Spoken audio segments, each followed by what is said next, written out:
halo semua sahabat Dunia Bidan, kembali lagi bersama kami di Dunia Bidan. Lagi telat haid ya. Iya, telat haid biasanya memang identik dengan yang namanya kehamilan. Akan tetapi tidak semua telat haid itu karena faktor kehamilan. Jadi memang ada beberapa faktor yang bisa menyebabkan menstruasi datangnya terlambat. Ya, jangan kemana-mana, ikuti terus Dunia Bidan. Kepoin yuk tentang terlambat haid. Terlambat haid memang identik dengan yang namanya kehamilan. Akan tetapi ada banyak faktor sebenarnya yang bisa menyebabkan menstruasi datangnya terlambat. Jadi yang pertama adalah karena stres ya. Stres ini bisa menyebabkan menstruasi datangnya terlambat karena akan mempengaruhi hormon FSH, LH yang akan menyebabkan menstruasi datangnya terlambat. Tidak terjadi yang namanya pecah telur atau tidak terjadi yang namanya ovulasi, maka tidak bisa terjadi yang namanya menstruasi. Karena memang menstruasi itu disebabkan atau faktor hormon-hormonnya adalah dari hormon ketika bunda terjadi yang namanya ovulasi. Terlambat menstruasi karena ovulasi ini bisa 2 bulan sekali menstruasinya, bisa 3 bulan sekali, bahkan bisa sampai 4 bulan sekali. Jadi hal ini memang perlu mendapatkan perhatian khusus ya, karena memang kalau tidak terjadi yang namanya ovulasi, tidak bisa terjadi yang namanya menstruasi. Faktor yang berikutnya lagi adalah karena adanya peningkatan berat badan yang signifikan. Jadi peningkatan berat badan yang signifikan ini hubungannya biasanya karena adanya peningkatan konsumsi karbohidrat, gula, seperti itu ya, lemak, karbohidrat, gula, lemak. Dan ini bisa menyebabkan juga yang namanya resistensi insulin. Maka pada orang dengan berat badan yang signifikan untuk kenaikannya itu bisa menyebabkan menstruasi yang terlambat. Bukan hanya karena faktor peningkatan berat badan yang signifikan, akan tetapi penurunan berat badan yang signifikan itu juga bisa menyebabkan menstruasi datangnya terlambat. Mengapa? Jadi penurunan berat badan yang signifikan biasanya itu diikuti dengan atau didahului dengan asupan gizi yang kurang ya, untuk nutrisinya yang kurang untuk mencukupi kebutuhan tubuh. Jadi tubuh kita itu memiliki semacam dia memiliki skala prioritas ya. Jadi dia bakalan memprioritaskan hal-hal yang vital terlebih dahulu. Basal metabolisme rate itu sangat dibutuhkan. Jadi kalau bunda kurang untuk asupan kalorinya, yang dipakai pertama kali, yang sudah bunda pakai, yang sudah bunda minum atau sudah bunda makan, itu akan dipakai untuk menghidupi jantung, menghidupi otak, menghidupi ginjal atau paru-paru. Jadi organ-organ yang vital yang dipakai terlebih dahulu. Dalam skala prioritas tubuh kita ya, karena dia memang memiliki skala prioritas tubuh kita itu, maka yang namanya reproduksi itu tidak menjadi skala prioritas, maka dia akan dikesampingkan.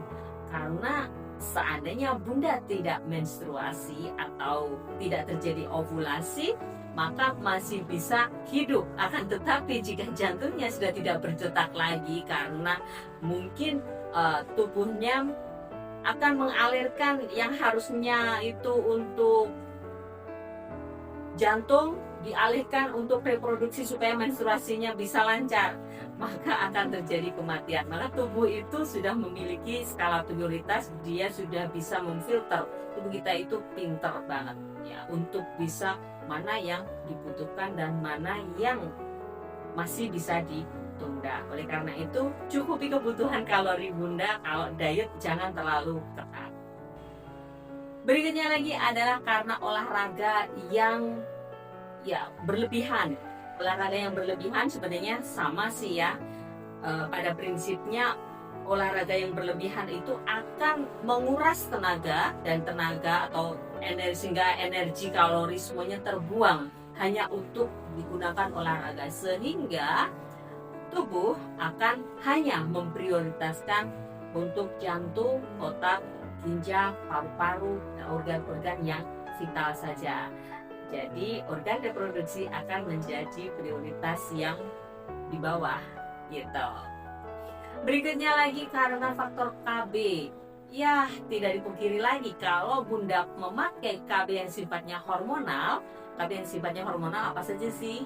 Ya bisa pil, bisa suntikan, bisa implan.